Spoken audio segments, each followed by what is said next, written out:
അപ്പം നിങ്ങളെല്ലാവരും സുഖമായിരിക്കുന്നുവെന്ന് ഞാൻ വിചാരിക്കുന്നത്. ഞങ്ങളുടെ വീടിൻ്റെ അടുത്തുള്ളൊരു ഷോപ്പിംഗ് സെൻറ്റർ ആട്ടോ. അപ്പോൾ അവിടെ ട്യൂലിപ്സ് ഉണ്ട്. അപ്പോൾ ഞാൻ വീഡിയോ എടുത്താണ്. അതുപോലെ തന്നെ ഇത് വീടിൻ്റെ അടുത്തുള്ളൊരു അവിടെ ആ ഷോപ്പിംഗ് സെൻറ്ററിൽ ഇരിക്കാനുള്ളൊരു സ്ഥലവും കൂടിയാണ്. ഞാൻ കണ്ടപ്പോൾ എനിക്കിങ്ങനെ, അപ്പോൾ നിങ്ങൾക്ക് ഷോപ്പിംഗ് സെൻറ്ററാണോ പൂക്കളാണോ എന്താ കണ്ടതെന്ന് കമൻറ്റ് ചെയ്ത് കഴിഞ്ഞാൽ ഞാൻ അടുത്ത വീഡിയോയിൽ അതനുസരിച്ച് ആഡ് ചെയ്യുന്നതായിരിക്കും. ഇപ്പോൾ കണ്ടപ്പോൾ നല്ല ഭംഗി തോന്നിയപ്പോൾ തന്നെ എടുത്താണ്. അപ്പോൾ ഇന്ന് മഴയൊക്കെ ഉള്ളൊരു ദിവസം കേട്ടോ. അപ്പം ഞാനിന്ന് നിങ്ങൾക്ക് ഉണ്ടാക്കാൻ പോണത് ചിക്കൻ ഷെങ്കസി എന്ന് പറഞ്ഞൊരു ഡിഷാണത്. അപ്പം മുഗൾ രാജാക്കന്മാരുടെ കാലത്ത് റോയൽ കിച്ചണിൽ ഉടവെടുത്ത ഡിഷാണെന്നാണ് പറയപ്പെടുന്നത്. ഇതൊരു ടേസ്റ്റി ഡിഷ് മാത്രമല്ല, ഇത് ഇത്തിരി സ്ലൈറ്റ്ലി ഹെവി ഒരു പാർട്ടിക്കൊക്കെ ഉണ്ടാക്കാൻ പറ്റുന്ന തരത്തിലുള്ള ഡിഷും കൂടിയാണ്. ഇതതിൻ്റെ ആപ്പിൾ മരം പൂത്തിരിക്കുന്നു. ഇത് നേരി കാണാൻ കുറച്ചും കൂടെ ഭംഗിയായിട്ടാണ്. ഇതാ വീഡിയോയിൽ കാണുമ്പോൾ അതിൻ്റെ മുഴുവൻ ഭംഗി ഇതിലേക്ക് പകർന്നു വരുന്നില്ല എന്ന് എനിക്ക് പലപ്പോഴും തോന്നാറുണ്ട്. അതിൻ്റെ പൂക്കൾ അതിനകത്ത് സാധാരണ നിറയെ ആപ്പിൾ ഉണ്ടാവും, തിന്ന് തീർക്കാൻ പറ്റാത്ത വിധം.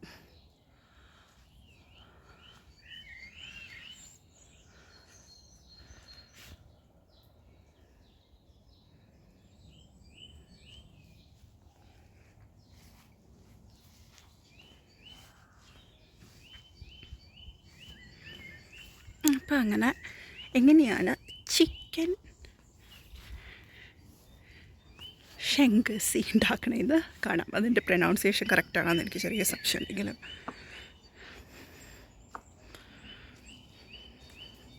അതിൻ്റെ ഡിസ്ക്രിപ്ഷൻ ഞാൻ ഇതിൻ്റെ ഇൻഗ്രീഡിയൻസ് എല്ലാം ഞാൻ ഡിസ്ക്രിപ്ഷൻ ബോക്സിൽ ഇടുന്നതായിരിക്കും, പെട്ടെന്ന് ഓർമ്മ വന്നില്ലെങ്കിൽ.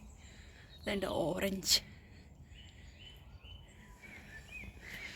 അതിൻ്റെ ചെറി പൂത്ത് വന്നത്, അതിൻ്റെ പൂക്കളൊക്കെ പോയി.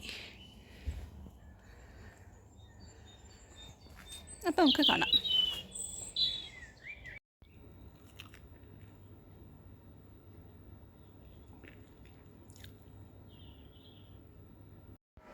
അപ്പോൾ ഈ ചിക്കൻ ഷെങ്കായ്ക്കായിട്ട് ഈ ചിക്കൻ ഞാൻ 1 കിലോ ചിക്കൻ കഴുകി വൃത്തിയാക്കി എടുത്തേക്കണാണ്. അത് മാരിനേറ്റ് ചെയ്ത് ഓവർനൈറ്റാണ് ഏറ്റവും നല്ലത്. ഓവർനൈറ്റ് പറ്റിയില്ലെങ്കിൽ അരമണിക്കൂർ മിനിമം എങ്കിലും വെച്ചിട്ടാണ് ഇത് വറുത്തെടുക്കലാണ് നെക്സ്റ്റ് സ്റ്റെപ്പ്. പയ്യൊന്ന് ഷാലോ ഫ്രൈ ചെയ്യുക. പക്ഷെ ഞാൻ ഇതിന് വേണ്ടി കുറച്ചും കൂടെ കാലറി കുറയ്ക്കാൻ വേണ്ടി എയർ ഫ്രയറാണ് ഉപയോഗിക്കാൻ പോണത്. അപ്പം നമുക്ക് എല്ലാം ആഡ് ചെയ്ത് കൊടുക്കാം. അപ്പം ഇത് ഞാൻ ഇവിടുത്തെ 1 നാരങ്ങയുടെ നീരാണ് എടുത്തേക്കണേ. അപ്പോൾ എത്ര ഉണ്ടെന്ന് അറിയാൻ വേണ്ടി ഞാൻ ഈ ചെറിയൊരു മെഷറിങ് കപ്പ് കിട്ടിയതിൽ ഞാൻ ആഡ് ചെയ്ത് 40 ml ആണ് ഞാൻ ഇത് ആഡ് ചെയ്ത് കൊടുക്കുന്നത്. ഇവിടുത്തെ 1 നാരങ്ങയുടെ നീരാണ് 40 ml ഇട്ട്.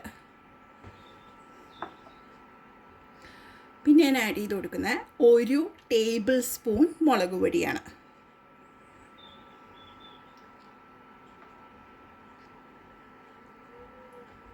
പിന്നെ 1 ടീസ്പൂൺ മല്ലിപ്പൊടി, പിന്നെ 1/2 ടീസ്പൂൺ ചെറിയ ജീരകത്തിൻ്റെ പൊടി. ഇതിപ്പോൾ ഞാൻ പറഞ്ഞില്ലേ മുഗൾ എംപററിൻ്റെ കാലത്ത് ഉണ്ടാക്കുന്ന ഡിഷാണെന്ന്. അപ്പോൾ അവരൊക്കെ സാധാരണഗതിയിൽ ചെറിയ ജീരകമൊക്കെ കുറച്ച് കൂടുതൽ ഉപയോഗിക്കുന്നതാണ്. അപ്പോൾ പിന്നെ 1/4 ടീസ്പൂൺ മഞ്ഞൾപ്പൊടി, പിന്നെ ഞാൻ 3/4 ടീസ്പൂൺ ഉപ്പും കൂടിയാണ് ആഡ് ചെയ്ത് കൊടുക്കുന്നത്. അതുപോലെ തന്നെ ഇത് കുറച്ച് റിച്ച് ആൻഡ് ഹെവി ആയതുകൊണ്ട് തന്നെ ഇതിനകത്ത് ഞാൻ ഗീ ആണ് ആഡ് ചെയ്ത് കൊടുക്കുന്നത്. 1/2 ടേബിൾ സ്പൂൺ ഗീയും 1/2 ടേബിൾ സ്പൂൺ എണ്ണയും ഞാൻ ആഡ് ചെയ്ത് കൊടുക്കുന്നുണ്ട്. കാരണം ഞാൻ എയർ ഫ്രയറിലാണ് ഫ്രൈ ചെയ്തെടുക്കുന്നത്. അപ്പോൾ ഞാൻ എത്രയാണ് ഉപയോഗിക്കുന്നുള്ളൂ, എണ്ണയും ഗീയുമായിട്ട് 1/2 ടേബിൾ സ്പൂൺ ഗീയും 1/2 ടേബിൾ സ്പൂൺ എണ്ണയും കൂടിയാണ് ഞാനിതിന് ആഡ് ചെയ്ത് കൊടുക്കുന്നത്. നിങ്ങൾക്ക് ഏത് എണ്ണയാണോ വീട്ടിലുള്ളത് അത് ആഡ് ചെയ്ത് കൊടുക്കാം. വീണ്ടും നന്നായിട്ട് കൂട്ടി യോജിപ്പിക്കുക, മിക്സ് ചെയ്ത് യോജിപ്പിക്കുക. അപ്പം ഞാനിത് 1 മണിക്കൂറാണെന്ന് വെക്കണം. ഏറ്റവും നല്ലത് നന്നായിട്ട് ഇതെല്ലാം പിടിക്കാൻ വേണ്ടി ഓവർനൈറ്റ് വെക്കണം എന്നാണ് പറയപ്പെടുന്നത്. അത് കഴിഞ്ഞിട്ട് ഞാൻ 1 മണിക്കൂർ വെച്ചിട്ട് ഞാനിത് എയർ ഫ്രയറിൽ ഫ്രൈ ചെയ്ത് എടുക്കാൻ പോവാണ്. എയർ ഫ്രയറിലും അധികം നേരം വെക്കേണ്ട. ഞാനിതിനൊരു 10 മിനിറ്റാണ് 180 ഡിഗ്രി സെൽഷ്യസിൽ 10 മിനിറ്റാണ് ഇത് ഫ്രൈ ചെയ്ത് കൊടുക്കാൻ ഞാൻ ഉപയോഗിക്കണേ. പിന്നെ ഒത്തിരി നേരം വെക്കേണ്ട കാര്യമില്ല. അപ്പോൾ ഇത് ഞാൻ മിക്സ് ചെയ്തുകൊണ്ടിരിക്കുന്നതിൻ്റെ ഇടയ്ക്കാണ് ഓർത്തത് ഇതിനകത്തായിട്ട് ഞാൻ ജിഞ്ചർ ഗാർലിക് പേസ്റ്റ് ആഡ് ചെയ്തിട്ടില്ലാണ്. അപ്പോൾ ഇതിനകത്ത് ഞാൻ 2 ടേബിൾ സ്പൂൺ ജിഞ്ചർ ഗാർലിക് പേസ്റ്റും കൂടെ ആഡ് ചെയ്ത് കൊടുക്കുന്നുണ്ട്. അപ്പോൾ ഈ ഇൻഗ്രീഡിയൻസ് എല്ലാം ഡിസ്ക്രിപ്ഷൻ ബോക്സിലുണ്ടാവും. അപ്പോൾ നമുക്ക് പെട്ടെന്ന് ഓർത്തിരിക്കാൻ വേണ്ടി, കാരണം ഇത് ഓർത്തിരിക്കാൻ പാടുള്ള റെസിപ്പിയാണ്. അപ്പോൾ ഇത് ഞാനിനി 1 മണിക്കൂർ ഫ്രിഡ്ജിലെടുത്ത് വെച്ചിട്ടാണ് ഇത് വറുത്തെടുക്കാൻ പോണേ. അപ്പോൾ ഇതാ നമ്മൾ ഇന്നലെ 1 മണിക്കൂർ കഴിഞ്ഞിട്ട് ഇതെടുത്ത് ഉണ്ടാക്കണം എന്ന് വിചാരിച്ചത്. പക്ഷേ ഈ കറിക്ക് തൈര് വേണമുണ്ടായി, തൈര് ഉണ്ടായിരുന്നില്ല. അപ്പോൾ ഇത് ഇന്നലെ രാത്രി മുഴുവൻ ഫ്രിഡ്ജിലിരുന്നു. അപ്പം മിനിമം 1 മണിക്കൂറെങ്കിലും വെക്കണം. ഇതിപ്പോൾ ഓവർനൈറ്റ് ഇരുന്നാണ്, 12 മണിക്കൂർ കൂടുതൽ ഫ്രിഡ്ജിലിരുന്നാണ്. അപ്പം ഇത് ഞാൻ സാധാരണ ഈ റെസിപ്പിക്കകത്ത് ഇത് ഷാലോ ഫ്രൈ ചെയ്താണ് എടുക്കണേ. പക്ഷേ ഒത്തിരി കാലറി ആവണ്ട എന്നൊക്കെ വിചാരിച്ച് ഞാനിത് എയർ ഫ്രൈ ചെയ്യാൻ പോവാണ്. ഞാൻ എൻ്റെ എയർ ഫ്രയറിലേക്ക് ഇത് ഓരോന്നായിട്ട് മാറ്റുകയാണ്. അപ്പോൾ ഇതാ നിങ്ങൾക്ക് കാണാം 1 കിലോ ചിക്കൻ ഞാൻ എൻ്റെ എയർ ഫ്രയറിലേക്ക് മാറ്റി. അത് കഴിഞ്ഞിട്ട് ഇത് ഓൾറെഡി 180 ഡിഗ്രി 15 മിനിറ്റ്സിലാണ് സെറ്റ് ചെയ്തേക്കണേ. അപ്പോൾ ഞാനിത് ജസ്റ്റ് 10 മിനിറ്റ്സ് ആക്കാൻ പോകാനുണ്ട്. 5 മിനിറ്റ്സ് കഴിയുമ്പോൾ ഒന്ന് തിരിച്ചിടണം. സ്റ്റാർട്ട് ചെയ്യണം. അപ്പോൾ ഈ സമയത്ത് ഞാനെല്ലാം ഉള്ളിയൊക്കെ അരിഞ്ഞു വയ്ക്കാൻ കൂടെ പോവാണ്. അപ്പോൾ കറി ഉണ്ടാക്കാൻ നമുക്ക് എന്തൊക്കെയാണ് വേണ്ടതെന്ന് നോക്കാം. ഇത് ഒത്തിരി സാധനങ്ങളുണ്ട്. അപ്പോൾ എന്തൊക്കെയാണ്? അപ്പോൾ ആദ്യം ഞാൻ ആഡ് ചെയ്ത് കൊടുക്കാൻ പോണത് സവോളയാണ്. ഇത് 2 സവോള എടുത്തിട്ടുണ്ട്. പിന്നെ അതുകൂടാതെ 4 തക്കാളി അരച്ചെടുത്തത് ഉണ്ട്. പിന്നെ 6 പച്ചമുളക് ഞാൻ എടുത്തിട്ടുണ്ട്.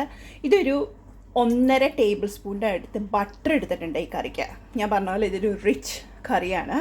അതുപോലെ 40 ml പാലും. പാലും ബട്ടറിനും പകരം നിങ്ങൾ ഹെവി ക്രീം ഉപയോഗിച്ചാലും മതി. ഒരു 4 table spoon heavy cream add ചെയ്ത് കൊടുത്താലും മതി. ഇപ്പം എൻ്റെ കയ്യിൽ ഹെവി ക്രീം ഇല്ല, അതുകൊണ്ടാണ് ഞാൻ ബട്ടറും പാലും എടുത്തേക്കണേ. പിന്നെ 1/4 കപ്പ് തൈരും ഈ കറിക്ക് ആവശ്യമാണ്. അതുപോലെ തന്നെ 1 table spoon 1.5 table spoon ginger garlic paste ഞാൻ ആഡ് ചെയ്ത് കൊടുക്കാൻ പോകുന്നുണ്ട്. അതിൽ 1 ടേബിൾ സ്പൂൺ മുളക് പൊടിയും ആഡ് ചെയ്ത് കൊടുക്കണം. പിന്നെ ഇത് അവസാനം ഗാർണിഷ് ചെയ്യാൻ വേണ്ടി കുറച്ച് എന്താ പറയുക മല്ലിയിലയാണ്. പിന്നെ 1 ടേബിൾ സ്പൂൺ വേണ്ടത് മല്ലിപ്പൊടി, കുരുമുളക് പൊടി, ഗരം മസാല, ഇത് കസ്തൂരി മേത്തിയാണ്. അപ്പോൾ ഇതാണ് ഈ കറിയിലുള്ള വേറെ ഒരു ഇൻഗ്രീഡിയൻറ്റ്, സാധാരണ നമ്മൾ ഉപയോഗിക്കാത്ത. ഇത് ഞാനിപ്പോൾ ആമസോണിൽ നിന്ന് മേടിച്ചാണ്. ഇത് 4 എണ്ണം 1 ടീസ്പൂണാണ് ആഡ് ചെയ്ത് കൊടുക്കേണ്ടത്. പിന്നെ കുറച്ച് നമ്മൾ കടുക് പൊട്ടിക്കുന്നതിന് പകരം ഇവർ ചെറിയ ജീരകമാണ് ഉപയോഗിക്കുന്നത്. അപ്പോൾ ചെറിയ ജീരകം വെച്ചാണ് സ്റ്റാർട്ട് ചെയ്യുന്നത്. കുറച്ച് എണ്ണയും ചെറിയ ജീരകമാണ് ആദ്യം പൊട്ടിക്കുന്നത്. അത് കഴിഞ്ഞിട്ടാണ് സവോള ആഡ് ചെയ്ത് കൊടുക്കുന്നത്.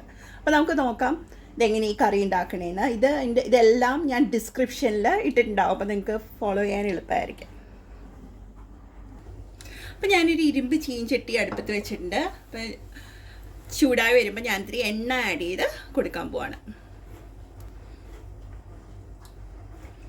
അപ്പോൾ എണ്ണയൊന്ന് പയ്യെ ചൂടായി വരുമ്പോൾ ഇതിലേക്ക് കുറച്ച് ചെറിയ ജീരകമാണ് ഞാൻ ആഡ് ചെയ്ത് കൊടുക്കുന്നത്.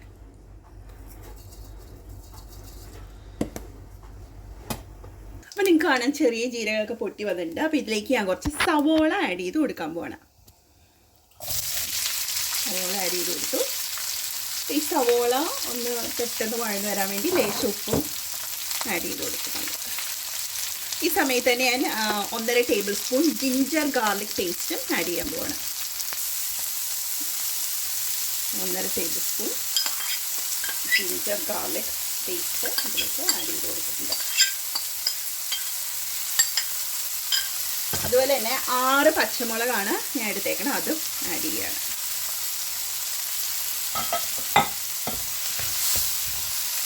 ഉള്ളി വഴന്നു വന്നിട്ടുണ്ട്. അപ്പോൾ ഇതിലേക്ക് 4 ടൊമാറ്റോ ഞാൻ അരച്ച് വെച്ചത്, ഒരു മീഡിയം സൈസ് ടൊമാറ്റോ ആണ് അരച്ച് വെച്ചേക്കുന്നത്, ആഡ് ചെയ്ത് കൊടുക്കാൻ പോവാണ്. അപ്പോൾ ഇതാ ടൊമാറ്റോ ഒക്കെ ഒന്ന് കൂട്ടി യോജിച്ച് ഒന്ന് പയ്യെ തിളയൊക്കെ വന്നിട്ടുണ്ട്. ഈ സമയത്ത് ഞാൻ 1 ടീസ്പൂൺ കുരുമുളക് പൊടി, 1 ടീസ്പൂൺ മല്ലിപ്പൊടി ആഡ് ചെയ്ത് കൊടുക്കാൻ പോവാണ്. പിന്നെ ഇതാ 1 ടീസ്പൂൺ കസ്തൂരി മേത്തി, 1 ടീസ്പൂണിലുള്ള എല്ലാം കൂടെ അങ്ങ് ഒന്നിച്ച് ആഡ് ചെയ്യാറുണ്ട്. 1 ടീസ്പൂൺ ഗരം മസാലയും ഇതിലേക്ക് ആഡ് ചെയ്ത് കൊടുക്കാൻ പോവാണ്. ഇതെല്ലാം 1 ടീസ്പൂണാണ് ഞാൻ ആഡ് ചെയ്തത്. എന്നിട്ട് അത് ഇളക്കി കൊടുക്കാൻ പോവാണ്. പിന്നെ ഞാൻ ആഡ് ചെയ്ത് കൊടുക്കുന്ന 1 ടേബിൾ സ്പൂൺ മുളക് പൊടി. അപ്പോൾ മുളക് പൊടി മാത്രമാണ് ഞാൻ പൊടികളിൽ 1 ടേബിൾ സ്പൂണായിട്ട് ആഡ് ചെയ്തിട്ടുള്ളൂ. ബാക്കിയെല്ലാം 1 ടീസ്പൂണാണ് ആഡ് ചെയ്ത് കൊടുത്തിരിക്കുന്നത്. അപ്പോൾ ഇതാ ഈ സമയത്ത് 1/4 കപ്പ് തൈര് ഇതിട്ട് ആഡ് ചെയ്ത് കൊടുക്കാൻ പോവാണ്.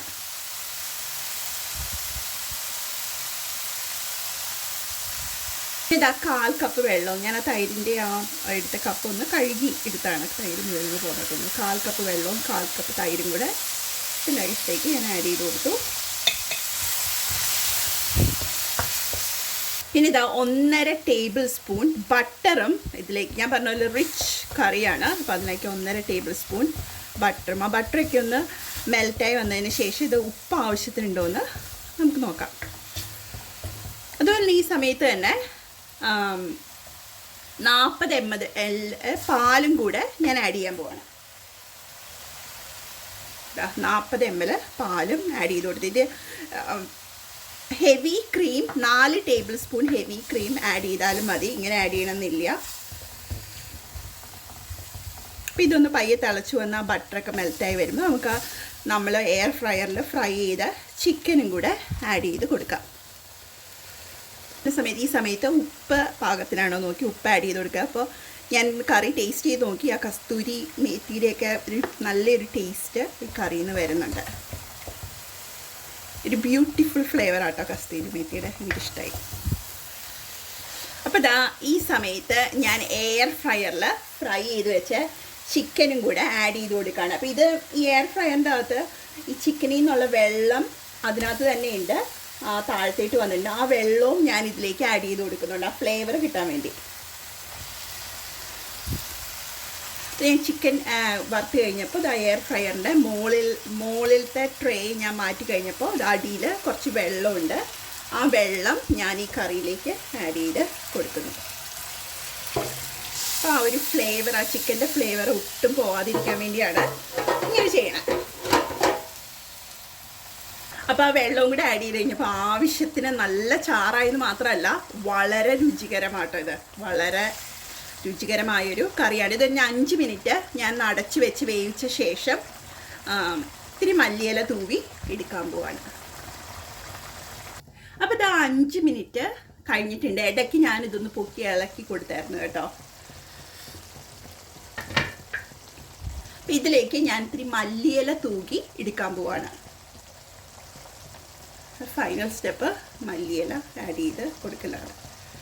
അപ്പം ഇത് നിങ്ങളെല്ലാവരും ട്രൈ ചെയ്ത് നോക്കണം. ഇത് വളരെ വളരെ സ്വാദിഷ്ടമാണ് അല്ലേ. ഇടയ്ക്കൊരു പ്രത്യേക, എപ്പോഴും സാധാരണ ഉണ്ടാക്കുന്ന ചിക്കൻ കറിയൊക്കെയായാലും ചെറിയൊരു വ്യത്യസ്തത അല്ലേ, നമ്മളെല്ലാവരും ഇഷ്ടപ്പെടുന്ന പോലെ. അപ്പം നിങ്ങളെല്ലാവരും ട്രൈ ചെയ്ത് നോക്കുക. അത് കഴിഞ്ഞിട്ട് അഭിപ്രായം അറിയിക്കുക. എന്തൊരു സെർവിങ് ബൗളിലേക്ക് മാറ്റാൻ പോകണം. അപ്പോൾ ഞാനൊരു സെർവിങ് ബൗളിലേക്ക് മാറ്റി. അപ്പോൾ ഇത് നിങ്ങൾ ഇഷ്ടപ്പെട്ട് കഴിഞ്ഞാൽ ലൈക്ക് ചെയ്യാനും സബ്സ്ക്രൈബ് ചെയ്യാനും കമൻറ്റ് ചെയ്യാനും മറക്കരുത്. ഇത് വളരെ വളരെ സ്വാദിഷ്ടമാണ്. ചപ്പാത്തിയുടെ കൂടെയും ചോറിൻ്റെ കൂടെയും ഒക്കെ കഴിക്കാം. അപ്പോൾ വേറൊരു വീഡിയോയുമായി അടുത്തൊരു ദിവസം കാണും വരെ ബായ്.